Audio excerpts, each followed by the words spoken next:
Welcome to Queer Conversation with Ellie Morgan. My name is Silke Bader. Ellie Morgan is an actor, writer, musician, and she has appeared on SBS's The Feed. Ellie produced and starred in the short film Her Own Music, which premiered at the 2020 Sydney Film Festival. In 2021, Her Own Music was nominated for the My Queer Career Awards at Mardi Gras Film Festival, where Ellie won Best Performance, and Her Own Music also took home the Audience Choice Award. Ellie is also the co-creator of the web series How to Be Queer, winner of the 2020 Melbourne Queer Film Festival's Pitch Please competition, with their pilot opening the 2021 edition of the festival and having its international premiere at Outfest LA 2021. In 2020, Ellie independently released the singles Quiet Australian and Isolation Song, which music videos directed by Miranda Middleton. Ellie also writes for television with 2 TV series in development, Not Sure Yet and Girl Crush, the series. Let's talk about the upcoming show and what can people expect. What's queer about the show? What's queer about the show? Well, me. And I talk a lot in the show about accepting my bisexuality and accepting my sexuality even when I don't look queer. So, for example, I'm currently dating a man, and so when I walk down the street, I don't look queer. I know I am. But in the show, my character, which is essentially me, is really self-conscious about that and doesn't want to talk about it, and is quite self-critical about that fact, when in actual fact, it's like so fine. So I go on this journey throughout the show of learning to accept my bisexuality, my pansexuality, my sexual fluidity. And yeah, I feel like that's the thing that lots of bisexual and pansexual people can relate to, is feeling valid no matter who you're dating, because it's not who you're dating that's reflective of you. Like, you know who you are. So that's what's queer about my show.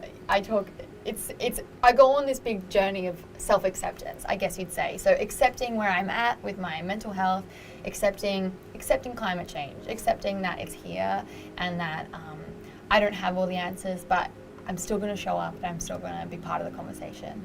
So for me, it's a big intersection, like my queerness, my mental health, climate change, climate anxiety, all of it kind of sits in the same room for me, a part of the same conversation as of just learning to accept myself for who I am. Yeah. I enjoyed the video that we've just seen. That's one of the songs that you will perform in your upcoming show. Yes. What was the motivation for that song? I literally wrote it the day I got let go from my job, because I was working in a kids' hospital entertaining the children in the hospital, and just because of COVID they couldn't retain all of their staff. So I got fired, and I was sitting at my piano and I just started writing that song, initially as a joke. I was like, I need to process my grief. And so I was just kind of singing stream of consciousness. And then when I showed it to Miranda, the director of Not Today, she was like, that song's great.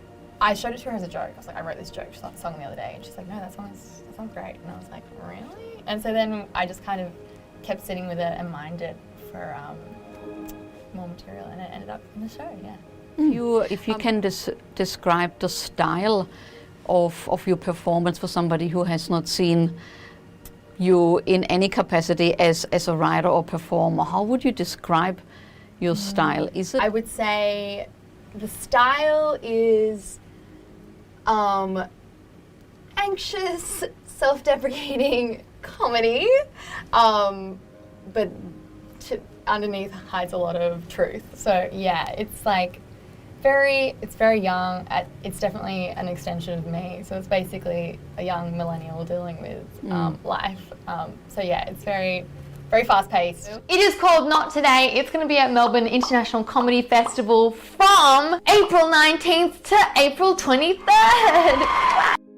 I really see you as an artist of many trades. You are a writer, a singer, performer. How do you see yourself?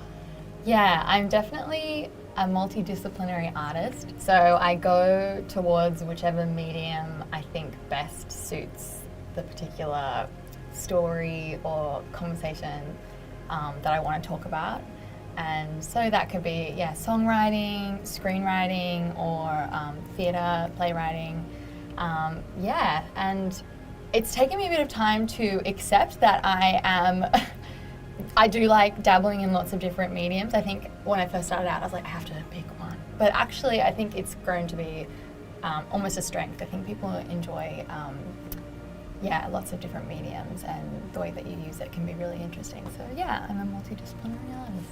I'm very self-conscious, and I actually am quite introverted, and I have a very loud critical voice in my head that's actually like often being like, no, stop, what are you doing, go home, don't go to the party, go away. I have to actively tell that voice that I'm okay, it's okay, and that putting my ideas out there is worthwhile. So that might be surprising, because it might look like I create a lot of things, but yeah, I have to overcome that voice. I've been singing since I was a kid. Like, I used to run in circles around my parents' dining room table singing Doe a Deer from The Sound of Music.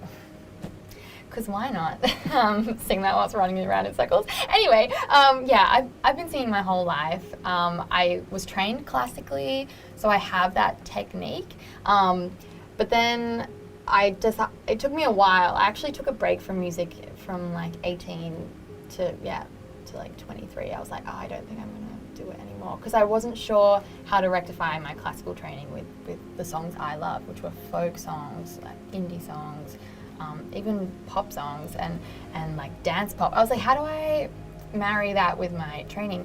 But actually folk music is really, like, it's really easy to sing folk music if you have that training and that stability in your voice. And it was also part and parcel with me accepting how my voice sounds. I think when you're a kid, you're like, I need to sound like Beyonce or like, Alicia Keys or something. And I was like, you know what, I'm going to embrace my folky roots. And I like just love singing folk. I love it so much. So I've been writing songs all my life. I started writing songs when I was a kid and never really thought anything of it until the last 3 years. Okay, which instrument is your favorite instrument to play, and what? Oh, that's a good question. It's the guitar. I actually only started playing the guitar properly 2 years ago, which is fairly recent for me. I'm surprised I'm performing with it on stage, to be honest, because my perfectionist tendency is usually you can't play an instrument until you've played it for 10 years. But yeah, it's guitar. Guitar is so beautiful. It not only does it sound beautiful and it have such beautiful resonance, acoustic guitars, but they're also so percussive, and so it's like a drum and an instrument. It's melodic and percussive all in the one, and it can really set a tone, and I feel so emotional when I hear a guitar, and the way you play it can really affect. It's just got so much variety. It's beautiful.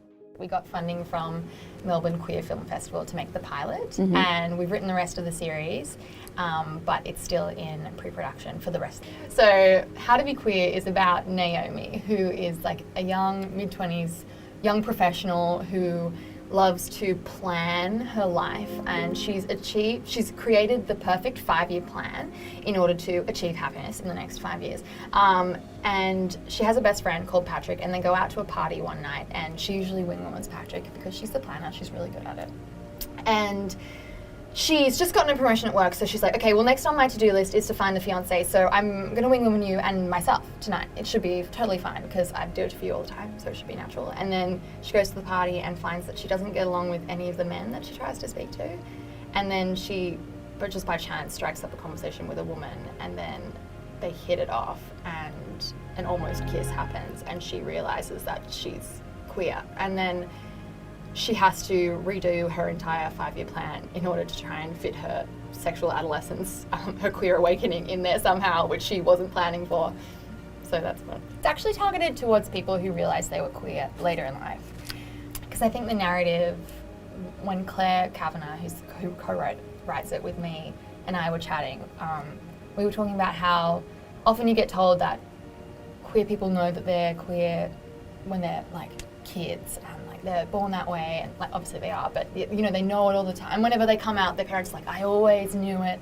I knew you were queer. It's okay. And they have this big moment. But that wasn't actually how it was for me. And it wasn't how it was for Claire either. So we kind of figured it out later. I think it also has to do with the fact that I was going through my sexual awakening during the time of the plebiscite here in Australia. And I think the plebiscite was interesting because people had to come out and all of a sudden like demand their right to be here, which we should never ask of anybody. And one of the narratives going around is like, people know that they're queer, people know they're queer from a young age. It was just one of the narratives, which is like, you can't force people to change. You know, and I think I got it a bit muddled up, and I was like, oh, I think you're meant to know. So like, if I don't know, then I think I'm invalid. But yeah, I think it's so true. You can come out at any time.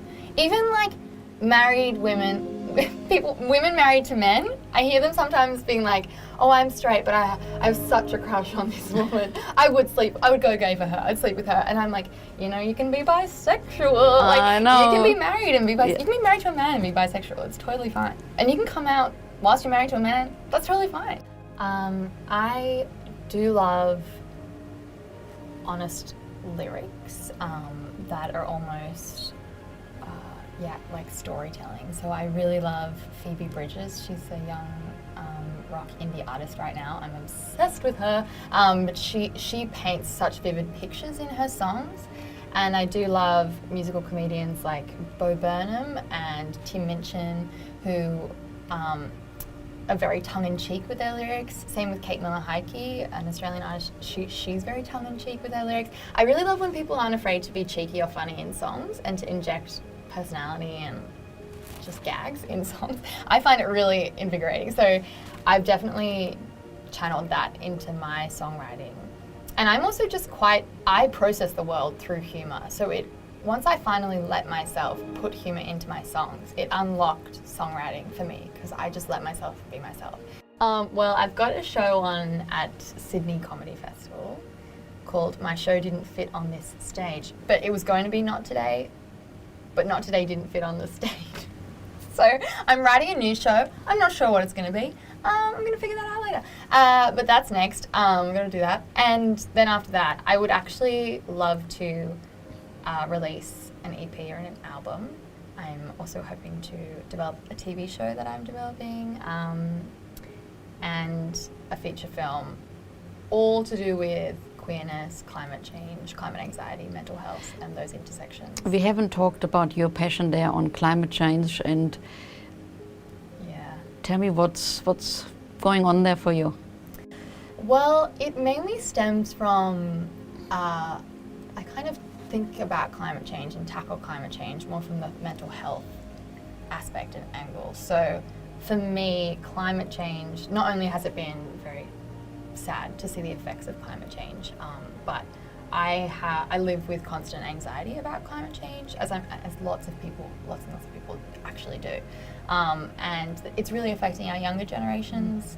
And I just see it, and I see how people struggle to put words to what they're feeling, and communication is one of the key ways you can overcome things like anxiety or depression, because we've worked out there's climate anxiety, there's also climate grief, which is the phenomenon where you're actively and constantly grieving for the world that we will lose and the world that we're already losing. So I'm just hoping as an artist that I can be the bridge for people experiencing these feelings to talk about them, and also hopefully understand it a bit more, because I think once you articulate something, it helps you kind of see it and be able to tackle it. So I'm hoping that by talking about it, we just get used to that we kind of accept that these things are here, and we need to realize that they're here, because part of the problem is people don't talk about it, and people deny that it's happening, especially in this country, which is hard.